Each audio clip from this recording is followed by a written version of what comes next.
सूजनी महज कढ़ाई नहीं बल्कि एक जुबान है जो कपड़े पर धागों के जरिए अकीदत, फन और तारीख को एक साथ बुनती है।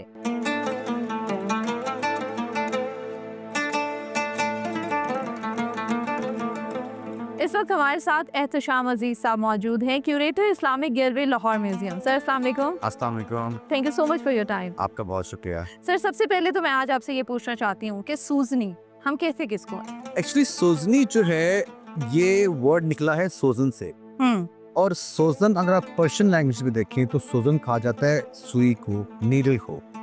इसी तरह जो काम सुई से के जरिए किया जाता है उसको हम सोजनी कहते हैं। ठीक है। तो बेसिकली पर्शियन में सोजनी सुई से किए गए काम को वाले कपड़े को कहते हैं। ठीक है, तो मुझे ये बताइएगा कि ये जो फन था सूजनी बनाने का, इसको माजी में मजहबी या सकाफती इजहार के लिए इस्तेमाल किया जाता था? बिल्कुल, ये तो कहना किसी हद तक कंफर्म नहीं है कि सोजनी का सबसे पहले इस्तेमाल कहाँ किया गया, किसने बनानी शुरू की। लेकिन with the passage of time हम देखते हैं जब यही सोजनी ट्रेवल करती है डिफरेंट कल्चरल इन्फ्लुएंस के साथ, ये सेंट्रल एशिया में भी जाती है, ये पर्शिया से भी स्टार्ट होती है, ये कश्मीर में भी जाती है, ये सब कॉन्टिनेंट में भी आती है, तो हम इसके मुख्तलिफ इस्तेमाल देखते हैं। कई जगहों पे इसका मजहब के तौर पे भी इस्तेमाल किया गया, कई जगह पर इसका सकाफती तौर पे इस्तेमाल किया गया। जहाँ जहाँ आपको नीडल वर्क मिलता है, सुई के जरिए काम हुआ मिलता है, चाहे वो बरसगीर है, चाहे वो पर्शिया है, चाहे वो सेंट्रल एशिया, चाहे वो बुखारा है, वहाँ पर आपको सूजनी आपको मिलेंगी, दस्तयाब होंगी आपको।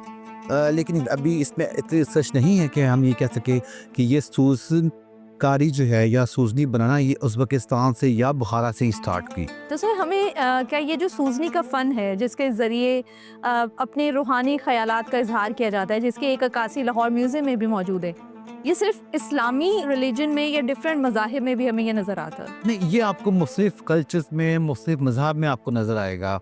मुसलमानों ने इसको और तरफ से पेश किया, क्रिश्चियंस ने इनको और तरफ से पेश किया।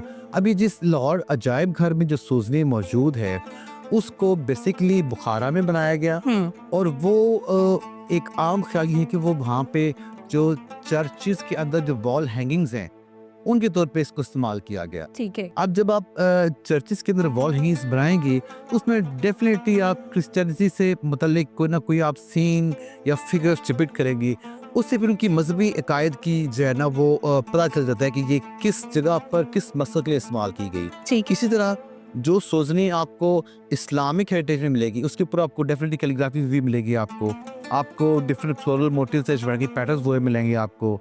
लेकिन जो सोजनी चर्चिस के ऊपर लगाने के लिए बनाएगी उसके ऊपर डेफिनेटली क्रिश्चियन थीम्स आपको डिपेक्ट हुए नजर आएंगे, डिफरेंट ऐसे सीन्स नजर आएंगे जिसमें क्रिश्चियनिटी से रिलेटेड या उनकी पर्सनैलिटी से रिलेटेड आपको सीन्स डिपेक्ट हुए नजर आएंगे। सर अगर हम स्पेसिफिकली बात करें लाहौर म्यूजियम में मौजूद सूजनी की, तो आप मुझे ये बताइए कि इस पे किस वाक़े को जो है दिखाया गया है? जिस सोजनी का आप जिक्र कर रहे हैं ये बेसिकली बुखारा में बनाई गई, और ये 1926 में ये लाहौर म्यूजियम में एक्वायर की गई। और ये आम ख्याल ये है कि चूंकि इसके ऊपर पूरा एक क्रिश्चियन थीम बना हुआ है, इसके ऊपर अगर आप गौर से देखें तो जो हज़रत ईसा अलैहिस्सलाम की पैदाइश के सीन है वो डिपिक्ट किए गए हैं। अच्छा। 3 डिफरेंट सीन्स हैं, लेकिन तीनों सीन्स का एक कॉमन फैक्टर जो है ना वो बर्थ ऑफ क्राइस्ट ही है। ठीक है। पहले सीन में आपको नजर आ रहा है कि हज़रत ईसा अलैहिस्सलाम जो है वो हज़रत जिब्राइल अलैहिस्सलाम के साथ और हज़रत मरियम अलैहिस्सलाम की आपको डिपिक्शन नजर आ रही है। दूसरे सीन में आ जाएं तो आपको हज़रत ईसा अलैहिस्सलाम जो है गोद में बैठे हुए हज़रत मरियम अलैहिस्सलाम के। इसी तरह तीसरे सीन में आपको हज़रत ज़िक्रिया अलैहिस्सलाम आपको नजर आ रहे हैं, और बेबी के तौर पे हज़रत ईसा अलैहिस्सलाम लेटे हुए हैं, और साइड में आपको डिफरेंट एंजल्स आपको नजर आ रहे हैं। तो ये सब चीज़ डिपिक्ट करती है, ये ना तो क्रिश्चियंस के जरिए इस्तेमाल रही बल्कि उनके चर्चिस में एज अ वॉल हैंगिंग भी जरिए इस्तेमाल रही, और ये सब कॉन्टिनेंट में यकीनन किसी न किसी कैथोलिक मिशन के जरिए पारा से सब कॉन्टिनेंट में बरसियों भी यहाँ पर पहुंची। तो सर मुझे ये बताएं कि सूजनी में अमूमन जो रंग इस्तेमाल किए जाते हैं, चाहे वो रंग हो, चाहे वो डिज़ाइन हो, या कोई भी पैटर्न हो डिफरेंट, उसके पीछे कोई ना कोई अलामती या रूहानी सोच होती है? नहीं, देखिए, रंगों की हद तक तो आप कह सकते हैं, लेकिन सोजनी में बेसिकली ये बाकी एम्ब्रॉयडरी से डिफरेंट किस तरह है वो इसी तरह डिफरेंट है कि इसके अंदर आपको सैटिन स्टिच आपको लगे नजर आते हैं, जो कि दोनों तरफ लगते हैं स्टिच। ठीक है। ठीक है।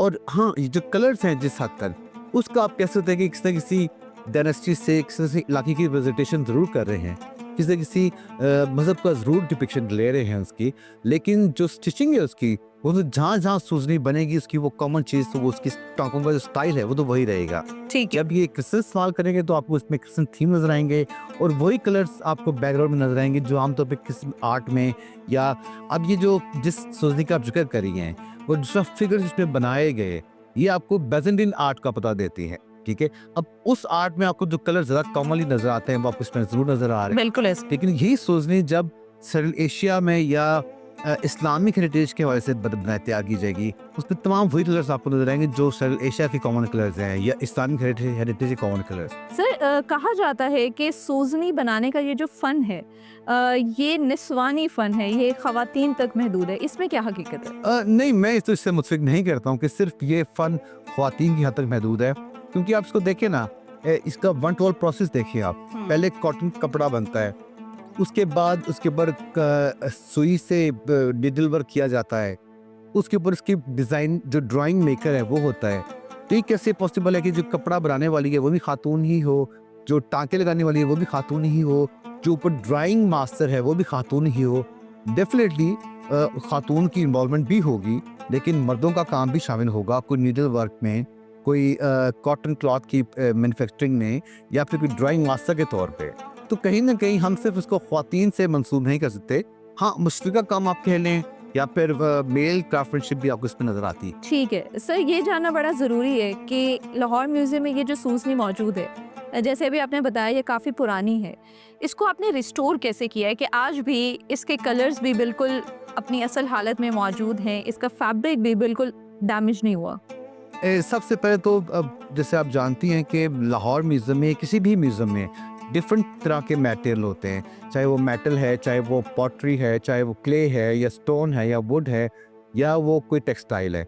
हर चीज़ को रिस्टोर करने के डिफरेंट तरीके मौजूद है। ख़ास तौर पे जो हमारा टेक्सटाइल है और जो पेपर मटेरियल है, इसको तो हमें एनवायरमेंटल इश्यूज़ बड़े आते हैं। इंसान ये फ्रजाइल मटेरियल होता है, फ़ौरन जो एनवायरमेंटल जो डिसऑर्डर होता है उसको फ़ौरन कैच करता है। तो हम तो सबसे पहले अपने टेक्सटाइल को फ्यूमिगेशन चैम्बर में फ्यूमिगेट करते हैं, ठीक है। इससे उनमें तमाम जो उनके अंदर इंसेक्ट्स पैदा होते हैं, कीड़े हैं, वो मर जाते हैं। ठीक है। उसके बाद हम इनको शदीद गर्म मौसम में नहीं रखते, शदीद सर्द मौसम में नहीं रखते, ये वो गैलरी में पड़े हुए हैं या रिजर्व में अंदर पड़े हुए हैं, हम इनका टेम्परेचर मेंटेन करते हैं। ठीक है। इससे इनके मेटल को, द स्टफ को ज़्यादा नुकसान नहीं पहुंचता। ठीक। इसके अलावा भी बहुत सारे तरीके हैं, इसमें लेबॉर्ट्री और केमिकल्स इन्वॉल्व हो जाते हैं, लेकिन मेनली हम इनको फ्यूमिगेट करते हैं और उनको बेस्ट इन्वायरमेंट देते हैं, मतलब कंट्रोल्ड एनवायरनमेंट में रखा कंट्रोल जाता है। ठीक है सर, मुझे ये बताइएगा कि लाहौर म्यूजियम में ये जो सूजनी डिस्प्ले पर रखी गई है, इसको देखने के लिए लोग कितने एक्साइटेड होते हैं?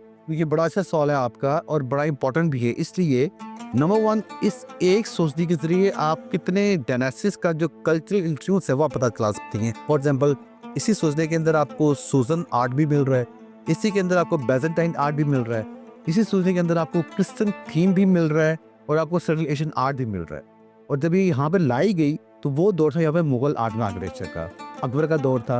और अकबर के दौर में हम देखते हैं कि इस्लाम ना सिर्फ इस्लामिक हेरिटेज को प्रमोशन मिली, बल्कि हिंदू आर्ट को, क्रिश्चियन आर्ट को भी प्रमोशन मिली। उस वाले से ये बड़ा इंपॉर्टेंट बन जाता है। सेकेंडली, लाहौर म्यूजियम जहाँ पर अपनी नवादात के जरिए मुख्तलिफ सकाफ़तों को उजागर करता है, वहाँ पे लाहौर म्यूजियम इंटरफेथ हार्मनी का जो कौमी मजहबी हम आहंगी है उसका बहुत बड़ा सोर्स बन जाता है।